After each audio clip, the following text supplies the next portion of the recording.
Today's video is sponsored by the 5th edition Game Master's Survival Guide by our friend DM Dave. Are you looking for a way to take your 5th edition combat encounters to the next level? This book is a collection of 300 expert monster tactical guides for the 5th edition of the world's most popular role-playing game. The guides are succinct, easy to use, and inject great fun into your 5th edition games. Plus, they're designed to challenge your players, while ensuring everyone is still having fun at the table. The Kickstarter includes a 300-plus page hardcover book featuring tactical guides for almost all of 5e's monsters, boxed set upgrades which include playbook cards, tactical GM screens, quick monster tactics decks, and more, digital and VTT-ready versions of all the goods featured. Don't be like me and keep throwing boring encounters that don't make sense at your players. The tactics guides include a bevy of information to ensure you fully understand how to use a 5th edition monster in combat. Check out the Kickstarter in the description below and back it today. And now what you're here for. The greatest long con a DM has pulled off. The Scarlet Hairband. How to intentionally plant a false lead and make your players groan. People I know have really enjoyed this story from a homebrew session, 5e, a few weeks back, so I thought I'd share it with the community. Maybe it can spark some creativity. Session 1, maybe November? On the side of the road just after setting off to find the cause of missing trade caravans, one party member, Gnome Spore Druid, scans the ground for any clues. On a whim, and thanks to a great roll, I tell him he's found something. A sort of hair adornment or accessory, round like a ring, scarlet in color, with a faded but unique insignia on it. I draw a symbol off the cuff, and the players take some notes. What I've done here by doing that is trying out something that has been wildly successful that I never really tried before as a DM, laying down some tracks before even I know where exactly they go. I have the ingredients and some framework, but with this I was only armed with a glimmer of an idea, and had no sense of just how flawlessly this would eventually play out. It's session 20-something by now, in early summer, and the same player has become personally invested in discovering what this thing might mean, and takes every opportunity to search new areas for this sigil or anything similar. This was helped greatly by the character's conspiracy theorist mindset. He tells anyone who will listen about flat plane theory. But as the story developed, I finally found my chance to cash in on an almost a full year of questions. The team is smuggled with the cargo of a merchant ship to avoid some well-connected enemies. In the cargo hold, I tell the player that finally it's right in front of him, the mysterious symbol, on the side of a barrel in the cargo hold. Overwhelmed with excitement, the party watches as the gnome procures the tools to pry open the container. When it's finally opened, the party is hit with a horrific stench. The barrel is loaded up with pickled fish. As my players try to understand this turn of events, one asks for details. I tell them that to the best of their knowledge, this fish species is red herring. What followed will be one of the most treasured memories of D&D I'll have for years. The players are in varying states of groaning and howling with laughter, and the player who opened the barrel simply walks away from the table. It only compounded when I told them they'd had all the info with them the entire time, because what the party had been carrying all these months was in fact a red hair ring. If you're the kind of DM that can walk the line of cruelty and hilarity with your players, feel free to adopt this to your own campaigns. Best reveal I've ever dropped on anyone. A pun for the record books. Brilliant. The next story takes it up a notch. When I started this campaign, I told my players their characters would die. A lot. I explained to them a homebrew mechanic would be used, a sort of dynasty system. It was designed to be along the lines of clans in Naruto, so each player got to develop feats and skills that were unique to their dynasty. Homebrew spells, feats, and skills were heavily encouraged. This was again done by drawing on inspiration from Naruto, by making them similar to Haiden Jutsu, locked to the rest of the players. As a result, players became attached to their dynasties instead of individual characters. Individual characters would be influenced by their parents, and in turn would influence their children. Instead of leveling by combat, players had to train their progeny to become more powerful. Any character that rolled 2 critical successes during creation would gain the prodigy feat, boosting their stats, with a portion of the boost getting passed on. Players quested mainly to collect gold to improve their homestead and influence, improving their ability to train the next generation. Once the old character died, their kid took over. 4 to 5 quests was the average. The record was 12. The players wanted their characters to die, so the next generation could take over. The bait was set. Over time, it became clear something bad was coming. As the dynasties grew in power and influence, They heard whispers of an immortal necromancer of absurd power. The tales they heard were outlandish, discounted as rumor and exaggeration. Occasionally, a player would encounter an unusually powerful undead that used eerily familiar techniques, but they never thought much of it. This is D&D. Undead enemies are practically bread and butter. That is until a player created a prodigy with high stats in both intelligence and wisdom that was also learned in history. This character recognized who the undead enemy was. It was his great-great-grandfather. Suddenly, the game changed. The players mustered all the strength they could, invested every bit of wealth they had, and scoured every inch of the world looking for the necromancer. They eventually found him, and he was easy enough for them to kill. He was a centuries-old warlock, but he had not aged well. He had only a single hit point, so he was no real threat to the players. The players slew him quickly, as you might expect. One even remarked that it was the easiest big bad fight they ever had. I told them they should have paid more attention to the legends they were told.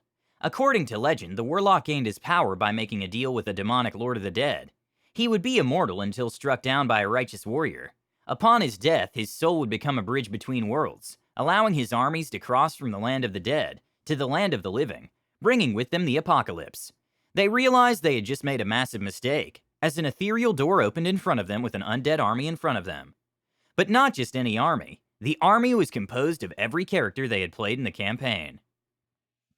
The players prepared for battle. They were the lords and masters of the lands, kings, archmages, and high priests. Strength, power, and skill honed over a dozen generations. Their subjects and students were rallied behind them, ready to defend their home. Their enemy marched forward, seeking to reclaim the land that was once theirs for their new master. The players were successful in repelling the first wave, and stood eager to receive the next one. That is until one player encountered the enemy he already fought. He asked one of the priests where the souls of the enemy were sent once slain. A successful roll later, the priest replied with a horrified look, "To the land of the dead." The players realized this was a battle they could never win. The enemy had an immortal army that grew with every slain combatant. They had to find a way to win a war without killing a single enemy. They had one ray of hope. The Necromancer's pact only allowed the demon's army to cross, not the demon itself. That could only happen if the dead conquer the living. In a stroke of absolute cleverness, one player asked, "Can the enemy die of hunger or thirst?" I replied, "No, they're undead." The player told his subjects to grapple every enemy they could, and the mages to create chains around each enemy to bind them in the land of the living. Once bound, their tongues were cut out to prevent spells from being cast. It was brutal but effective. A large contingent was left to guard the portal, with orders to immediately do the same to any who crossed. The players set out to find a way to allow the souls of the dead to pass on, without being sent to the land of the dead. This is an idea I'll have to borrow for my next campaign. The next story is my favorite. This was quite a while ago, so the details will likely be less than precise. I believe we were playing 3.5 edition. The campaign had already been running for a while, and I believe they were somewhere around 4th or 5th level. The party was on the route from point A to point B and had camped for the night. One of the early watches consisted of just one player watching while the others slept. A monster was creeping up on the party. The player on watch, let's call him Fred, was given multiple opportunities to detect this, but consistently rolled hideously low numbers, probably including one or more ones. The monster in question was a variant I had created for a doppelganger. The usual doppelganger can change shape and look like whoever it wants. This one works slightly differently. In order for it to look like someone, it had to capture them. Then it would stuff them into a sort of magic psionic special pod. When someone was in the pod, the doppelganger would be able to mimic them perfectly. This would include most skills, powers, and mannerisms, as well as some memories. Not every memory, but it would know the names of the people it hung out with, etc. The idea behind the critter was simply that it wanted to fit it and have a life, but was hideous in its usual form. So it would take people's lives for as long as it could. The creature and the person in the pod would form a psychic link, and live sort of symbiotically, with the pod keeping their body alive. Anyway, the advanced doppelganger had a mesmerism power that was pretty low grade, that it would use to get you to not immediately attack or run away. The doppelganger snuck up on Fred and used this ability. Fred again fails the save miserably. The doppelganger subdues him and carts him away. The rest of the party is given multiple rolls to wake up while all this is happening. They also fail every roll. Off in the distance, the doppelganger stuffs Fred into the pod and sneaks back to the party, now looking like their friend, and tries to blend in. What makes this into a long con is that while I had everyone make all their rolls, until somebody succeeded at something, I wasn't going to tell them anything. And as everyone completely failed at everything, nobody ever knew, not even Fred.